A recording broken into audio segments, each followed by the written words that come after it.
течение года строительная компания «Мегаполис» должна возвести 12-этажный жилой дом по улице Билибина в Якутске. Компания успела приобрести стройматериалы еще до повышения цен на рынке. Так что работа идет полным ходом. Между тем, по завышенной цене все равно придется покупать. Компании ищут выход из сложившейся ситуации. Дорожание материалов, конечно, есть. Оно имеет место быть. И материалы дорожают, мы это наблюдаем, и каждый день практически все это происходит. Сегодня компании, поставщики счета выдают на один день практически. Да? Сегодня цена действительно только вот сегодня, сейчас. И поэтому, ну здесь что? Здесь, ну, как бы мы будем работать с тем, что есть. Вот. Ну, для того, чтобы минимизировать, конечно, как-то думаем над тем, чтобы нужно наращивать собственные какие-то запасы, активы, как-то вот. Ну, сейчас вообще сложно на самом деле что-либо предсказать, потому что будет там в 2023 году и так далее. Но надеемся, что Минпромторг России там и так далее, они как-то вот этот вопрос сдержат цены, по крайней мере, здесь внутри рынка нашего российского. Потому что, ну, не секрет, что у нас материалы все это наши российские, да, из нашего сырья, на наших, как говорится, нашем оборудовании, наши люди работают, поэтому, но надеемся, что сильного дорожания вот как такового прямо заоблачного какого-то не будет, и цены максимально, ну, видимо, сдержат как-то, надеемся на это.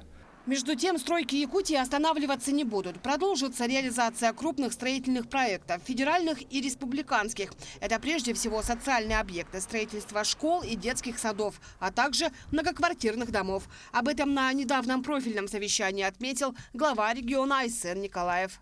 В условиях санкций драйвером развития экономики становится строительство, обеспечивая мультипликативный эффект в смежных отраслях. Поэтому будут поддержаны проекты по созданию производства строительных материалов. Необходимо также в сегодняшних условиях максимально привлекать в отрасль местные трудовые ресурсы. Необходимо упростить и вообще, по большому счету, исключить отдельные разрешительные процедуры. На уровне Российской Федерации уже принят 58-й федеральный закон, который упростил процедуры тех же самых публичных слушаний по вопросам подготовки документов по корректировке территорий. На сегодняшний день основная задача перед строительным комплексом – это те планы, которые у нас стоят, выполнить, да, чтобы ни одна стройка не остановилась, да, чтобы результат, который ожидается, он был достигнут. Да. Что для этого необходимо? Первый вопрос – это по государственному заказу, это быстрый доступ к финансовым ресурсам, да, это повышение авансов, да, это ускорение именно принятия обязательств и наполнение финансами наших контрагентов, да, для того, чтобы они в условиях повышенного роста строительных материалов, да, успевали быстрее закупаться, да, и быстрее выходили на стройку. Это основной первый момент. И второй момент – это сокращение административных барьеров. На сегодняшний день подготовлен проект решения, именно по каким вопросам, да, в каких случаях у нас не будут проведены публичные слушания по вопросам корректировки документов планировки территорий. Да, мы сегодня понимаем то, что вот в этой части мы можем сократить сроки получения необходимых документов на месяц, как минимум. Вместе с тем не приостановится реализация всех федеральных и региональных программ по строительству. Темпы жилищного строительства будут только наращиваться, в том числе и проекты по индивидуальному жилью. В целом федеральный центр также готов поддерживать регионы в этих начинаниях, в том числе и наращивать финансовую поддержку. Напомню, что в 2024 году мы уже должны ежегодно будем сдавать более 800 тысяч квадратных метров жилья, поэтому к этому мы идем целенаправленно, темпы не снижаем, и те планы, которые у нас есть, мы выдерживаем в полном объеме. То же самое касается темпов индивидуального жилищного строительства, которое было поручено развивать, увеличивать. Мы также эти планы не сдерживаем, и я надеюсь, что на самом деле это будет определенным и толчком в развитии этой программы, и мы увеличим те изначально запланированные значения, которые ставились нами в прошлом году. А в-третьих, это, конечно, реализация национальных проектов, это строительство социальных объектов. Эти планы мы также не корректируем. То количество объектов, которые должно быть построено в этом году, будет построено. Темпы мы не снижаем. Более того, мы сейчас рассматриваем варианты импортозамещения во всех сферах касательно строительства. Конечно, все строительные материалы одномоментно заменить невозможно, но я считаю, что в краткосрочной перспективе это вполне реальная задача. задача, мы к этому идем. И мы считаем, что внешние факторы, внешние рынки в скорости никак не будут влиять на динамику цен у нас в республике и в целом в России. А могу сказать, что те проекты крупные жилищного строительства, которые реализуются, они идут строго по плану. Мы осваиваем инфраструктурные бюджетные кредиты, которые федеральный центр нам предоставил на реализацию крупнейших наших проектов. Эти планы также не корректируются. Более того, по выступлениям вице-премьера Российской Федерации Марата Шакирзадовича Куснуллина, наоборот, инвестиции и поддержка в строительную отрасль будут увеличиваться. Поэтому я считаю, что это время строить. Вот и строительная компания «Мегаполис» активно работает с государственными программами. В планах до 2027 года по программе переселения граждан из аварийного жилья улучшить жилищные условия жильцов 10 домов в 17-м квартале столицы. Сегодня вообще мы считаем, что сегодня, опять же повторюсь, в этих сложных ситуациях экономических, данные программы, как переселение граждан верхового аварийного жилья, национальные проекты, дети-сироты, это единственная сегодня возможность получить людям, как-то заменить, улучшить свои жилищные условия. Других вариантов на сегодня, мы знаем, что есть вопросы, проблемы, в частности по ипотеке, дорожание Центробанк поднял ставку и так далее, и так далее.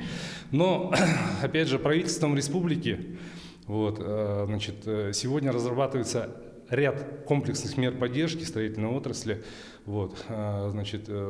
Так как все понимают, что сегодня строительная отрасль, строители – это взаимодействие многих экономических, в том числе и многих структур. Это и производство строительных материалов, это и поставки, и вплоть до мебели, отделочных материалов и так далее, так далее. То есть очень большой сектор экономически охватывает строительная отрасль непосредственно. Поэтому, поддержав строительную отрасль, тем самым мы помогаем в целом экономике вообще, не побоюсь этого слова, страны практически. И сегодня надо отметить, что Минстрой Республики Саха-Якутия, СРО Якутии, опять же, правительство республики, глава республики делают все возможное, чтобы как-то поддержать строителей в данной ситуации. Чему мы благодарны, естественно, и ощущаем сегодня системную поддержку строительной отрасли. К ним можно отнести такие меры поддержки, как централизованный закуп материалов, поднятие цен за квадратный метр по уже действующим контрактам, докапитализация республиканского ипотечного агентства, а также авансирование государственных контрактов на 50%. К этой работе подключается и объединение строителей на Дальнем Востоке. Мы пригласили руководителей крупных строительных компаний, в том числе представителей органов исполнительной власти. И совместно будем принимать решения, меры поддержки строительного комплекса, в том числе производителей строительных материалов. Что касается ценообразования, действительно, время непростое, но, несмотря на это, все основные материалы у нас производятся в стране, инертные материалы тоже находятся у нас, поэтому мы не должны допустить рост стоимости строительных материалов. Сложности с повышением ставок Центробанка до 20% испытывают и другие участники строительного рынка. Это в первую очередь риэлторские конторы. Если часть банков сегодня приостановили выдачу ипотеки и ждут изменения ситуации, остальные повысили ставки вслед за Центробанком. Сегодня единственная их надежда на льготную ипотеку, ставки по которым находятся на прежнем уровне. Это касается и дальневосточной семейной ипотеки от 1 до 2% годовых. Вот пример, 6 миллионов, если по дальневосточной ипотеке берем, то ежемесячный платеж будет составлять 24 тысячи рублей. Там переплата совсем небольшая получается, 24 тысячи.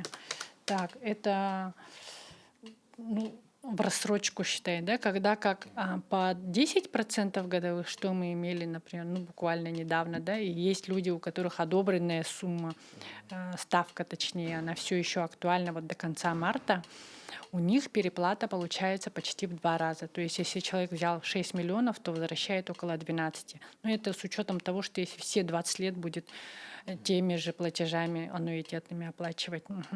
И по новым реалиям, которые сейчас у нас есть, по 23% годовых если брать, то ежемесячный платеж будет уже около 120 тысяч при этих же 6 миллионах. И, соответственно, будет возвращать человек уже даже не 12 миллионов, а намного больше, еще около 20, например, если будет продолжаться вот эта ставка, действовать все 20 лет. Ну, очень надеемся, конечно, что до такого дела не дойдет, и всем, кому придется, например, сейчас подписывать кредитный договор под эту ставку, будет возможность таки рефинансироваться в ближайшее же время. Региональный фонд капитального ремонта республики сейчас решает вопрос об увеличении суммы дополнительного авансирования для подрядчиков, которые уже готовы начать капитальный ремонт многоквартирных домов по всей Якутии. Из-за удорожания стройматериалов многие из них в этом году уже испытывают сложности с финансированием. Но есть и те, кто успел запастись в прошлом году. Рынок нестабильный, материалы дорожают с каждым часом, можно сказать. Поэтому в этом году закупаться, наверное, будет сложнее, чем в прошлом году. В среднем 50% подорожания идет от материала, по-моему. От стоимости контракта у нас больше половины на стоимость материалов уходит. И поэтому существенная разница будет в этом году. Заказчик нам сказал, что увеличение контракта будет около 25% от стоимости материалов. Это вот фонд капремонта, да. вы имеете в виду, да? Да. В этой связи в непростых экономических условиях поддержку ожидают и в предпринимательском сообществе. Мы находимся уже в очень оперативной связке, практически в круглосуточном режиме вместе с бизнесом, вместе с правительством республики решаем очень простые, на самом-то деле, горячие вопросы. В том числе вот ко мне бизнес обращался по поводу проблем с отгрузками товаров в Центральной России. Здесь мы подключали правительство республики, которые прямо оперативно в тот же день решали вопросы по этим поставкам. В том числе сейчас, конечно, бизнес испытывает большие проблемы, связанные с повышением ключевой ставки. Это нехватка кредитных ресурсов, нехватка, в принципе, финансовых ресурсов. И сейчас, конечно, наше правительство очень быстро и оперативно решает вопрос по докапитализации институтов развития. Это фонд поддержки предпринимательства для выдачи льготных кредитов 8% для наших предпринимателей.